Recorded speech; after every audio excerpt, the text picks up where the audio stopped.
And this is an opportunity for you to just take some time out of the busy demands of day to day. Take some time for you. Time to de-stress, switch off, just relax.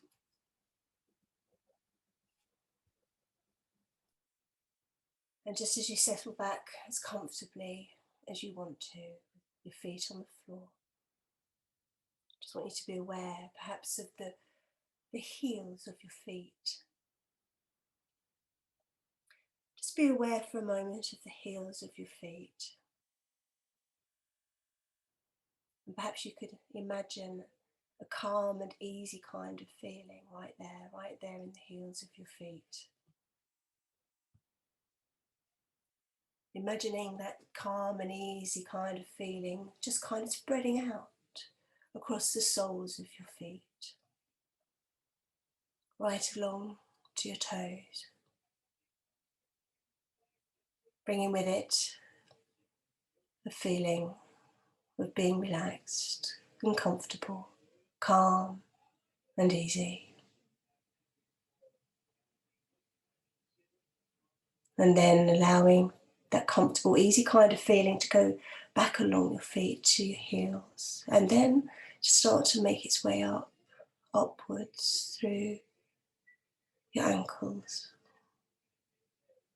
Allowing that calm, easy kind of feeling to really get stronger and spread further upwards through your calves,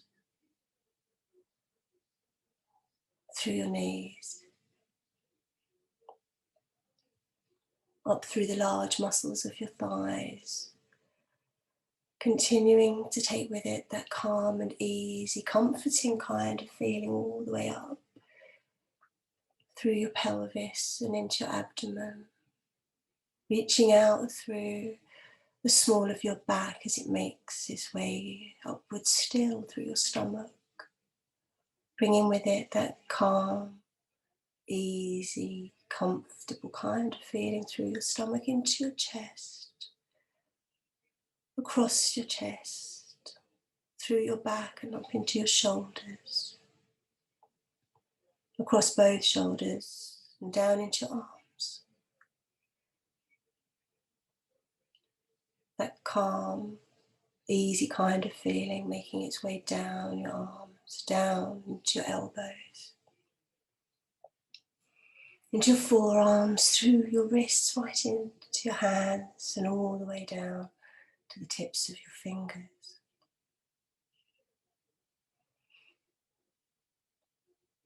And as that calm, comfortable, easy kind of feeling grows, it can make its way back up your arms,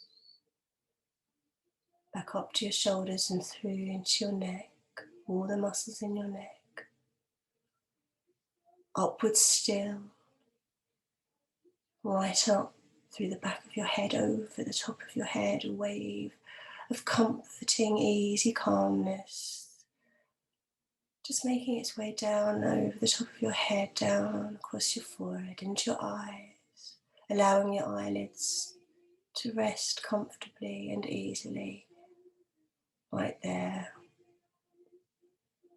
A comforting, easy kind of feeling, just spreading out all the way across your face, across your cheeks, down through your mouth and into your jaw, allowing all of those muscles just to relax. That whole calm, easy kind of feeling just washing over you all the way back down through your chest, your stomach, your abdomen, through your pelvis, down through your thighs, continuing its way down through your knees, your calves, your ankles, back into your feet, right to the very tips of your toes.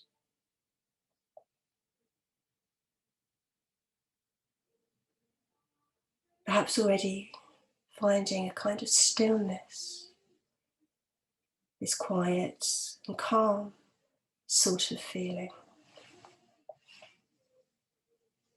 And perhaps now imagining that you can send your mind to the very center of your body.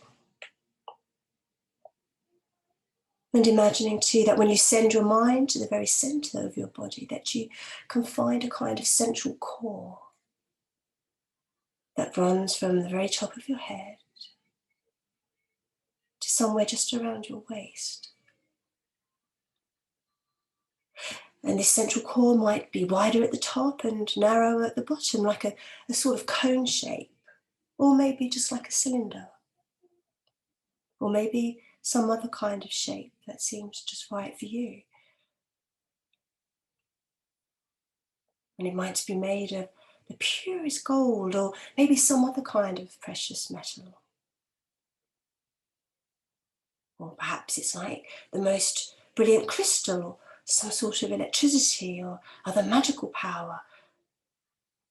Maybe just like a radiant glow, which could be blue, or green, or any other colour that seems to feel just right. Maybe it's something very special that only you can understand, that only you needs to understand. Dislocate that very center core of you right now.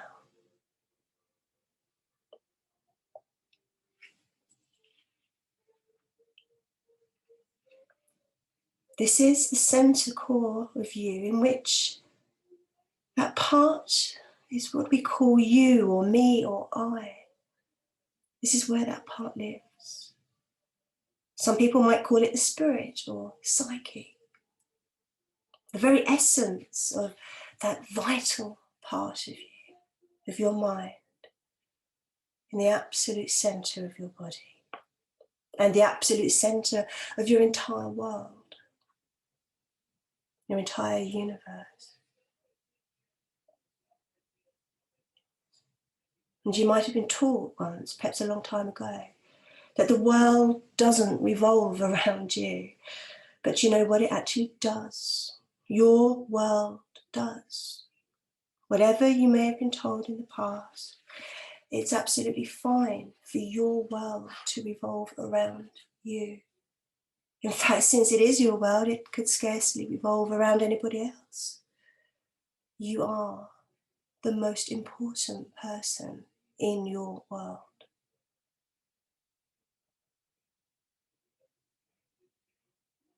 You're the one who will never let you down.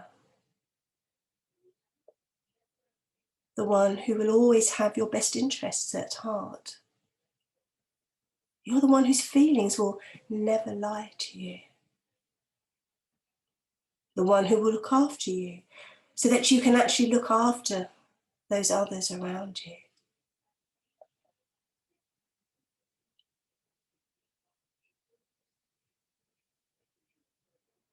And as you allow yourself to focus upon that core that is the very center of you, the very center of your entire world, you can become very aware of every single facet of you and find a delight in that awareness. You can become very aware of all that is vital and alive in that central core. Finding perhaps the part that thinks and reasons when reasoning and thought is needed. The part that feels when feelings and intuition are needed. The part that loves. The part that laughs and finds fun. The part that just somehow knows things without necessarily understanding how. This is where that part of you that knows just what to do and just how to do it lives. The part that heals when healing is needed. And as you concentrate your thoughts upon that center core, you can become very aware of a growing energy that can help you to achieve all that you need to in life. Because that core that inner part of the real self, can generate lines of energy that lead to all the vital organs, so that you can feel stronger, healthier, more alive, more vital, so that you can get the very best out of life. Those lines of energy can even inspire your creative thoughts, your most powerful, imaginative senses. And perhaps right now I could ask you to imagine a lake, perhaps a lake that you've been to before, or perhaps just a lake in your mind, in your imagination. And I'm going to tell you about a lake right now, a particular lake. A lake that was a beautiful place, calm and tranquil. The lake has lilies growing at the edge and birds fluttering gently between the tall trees that lined its banks.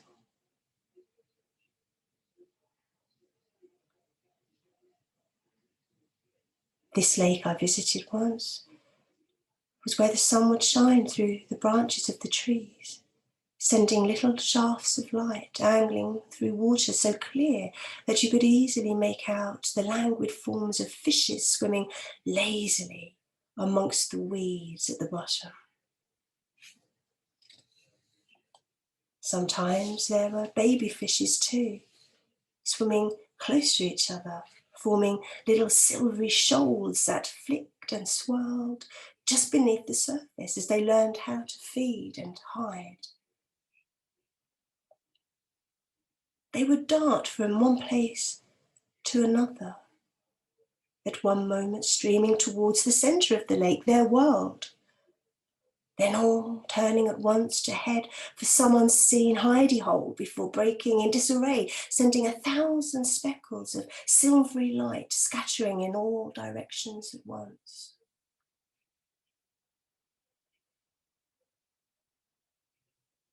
There was a child who would sit by this lake day after day, absorbing the feel of nature, reveling in the sense of complete beauty and harmony. Sometimes he would draw pictures that seemed to flow gently and effortlessly from the tip of his pencil onto the paper. Sometimes he would just sit and watch and listen in wonderment to the sounds of this idyllic place. Always he would take home with him each day scenes in his mind's eye, scenes which he would later review in the comfort of his bedroom, in the cabin where he lived, until he would drift into a deep and relaxing sleep, the sleep of one whose world is safe and happy and complete.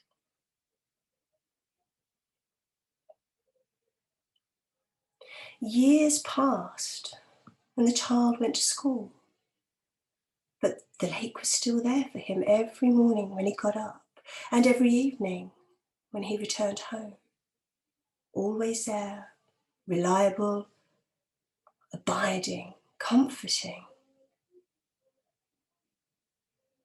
And even when the child became a young man and began to work in the city, the lake was still there as it always had been. The birds still fluttered and sang. The little shafts of sunlight still angled through the surface, and the little silvery shoals still darted unpredictably between weed and submerged rocks. Nothing ever changed, and it always seemed that this place would be the same forever. Always there, always seemingly magical in its presence.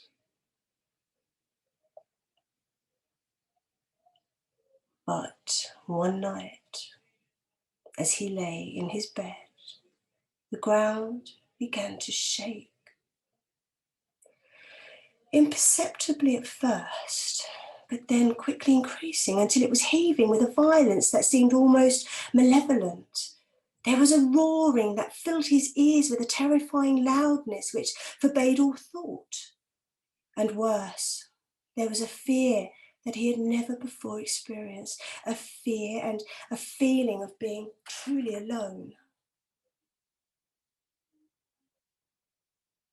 At last, the shaking abated and became just a gentle tremor until it stopped altogether.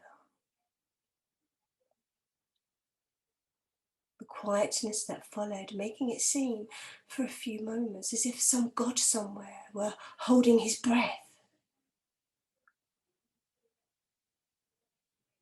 When the young man was sure that calm had returned, he tremulously went outside to look for the lake, his lake, but it was gone.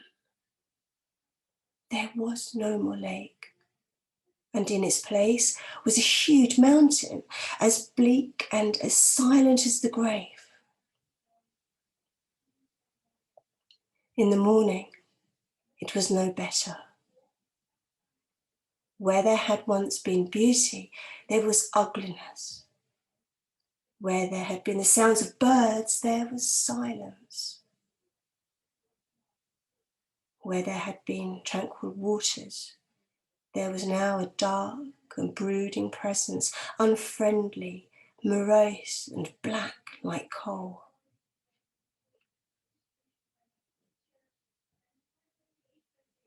His parents, heartbroken by the experience, left him soon afterwards, departing for a better place. He had never been alone. Now he retreated into the safety and comfort of his own mind, where he would sometimes remember the beauty that had been his lake.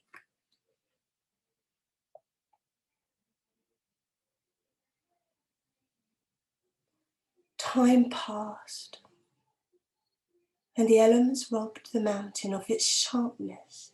The birds came, flying over and around it, dropping seeds from their beaks as they called to each other. And so it was that trees and shrubs soon grew, summer by summer, softening the brooding presence, creating the freshness of a young forest spreading along the rocky slopes. The mountain became less sombre, more inviting, and the man, who was still young, ventured forth one morning in early spring and began to climb.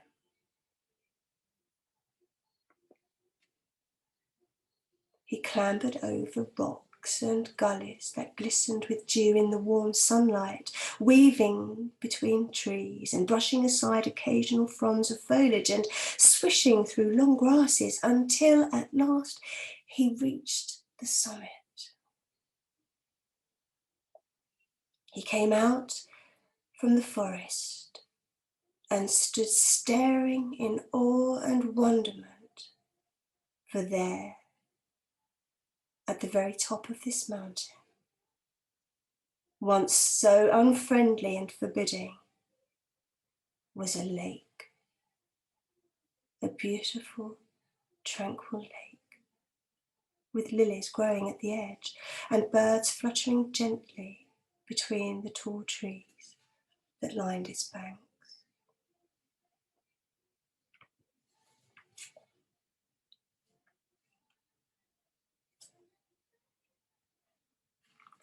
And in a few moments, I'm going to count from 1 to 5.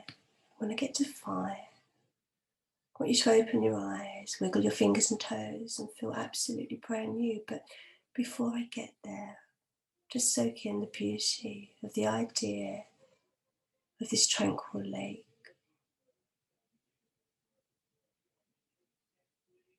taking from it whatever you need.